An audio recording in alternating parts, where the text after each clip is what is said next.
गरुड़ पुराण हिंदी में अध्याय 2 एपिसोड 7 मरणासन्न व्यक्ति के लिए कल्याणकारी कर्म 2। सबसे पहले भूमि को गोबर से तोपना चाहिए, फिर जल की रेखा से मंडल बनाकर उस पर तिल और कुछ घास बिछाकर मरणासन्न व्यक्ति को उस पर सुला देना चाहिए। उसके मुंह में पंचरत्न बटा स्वर्ण आदि डालने से सब पापों को जलाकर मुक्त कर देता है।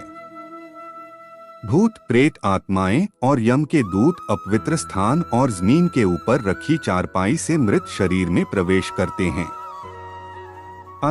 उसके मुंह में गंगा जल डालना चाहिए अथवा तुलसी का पत्ता रखना चाहिए।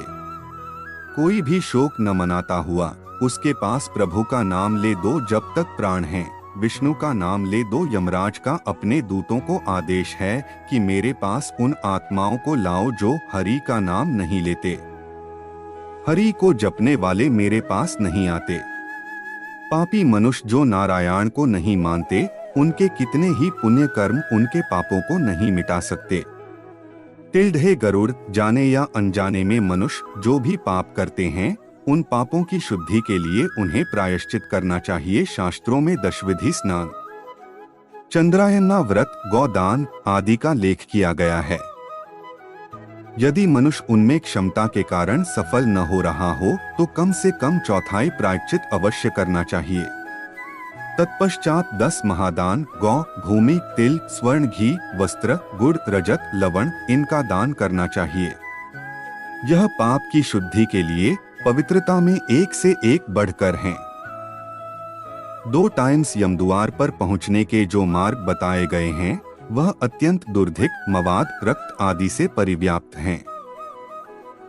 उस मार्ग में स्थित वैतरणी नदी को पार करने के लिए वैतरणी गौ, जो गौ सर्वांग में काली हो और जिसके थन भी काले हों, का दान करने चाहिए। यह सब उत्तम प्रकृति वाले ब्राह्मण को देना चाहिए। पद दान का महत्व। पद दान का महत्व छत्र, जूता, वस्त्र, अंगूठी, कमंडलू, आसन, पात्र और भोजन पदार्थ, यह 8 प्रकार के पददान हैं।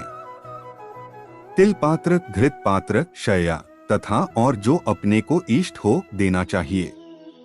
हे पक्षी राज, इस पृथ्वी पर जिसने पाप का प्रायश्चित कर लिया है, सब प्रकार के दान भी दे चुका है, वैतरणी गौ तथा अष्ट दान कर चुका है।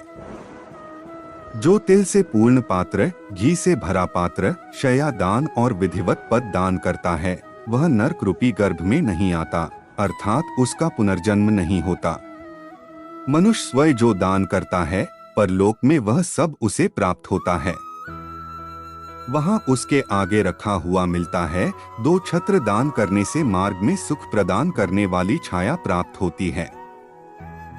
पादुका दान से वह मनुष्य घोड़े पर सवार होकर 2 सुखपूर्वक मार्ग पार करता है।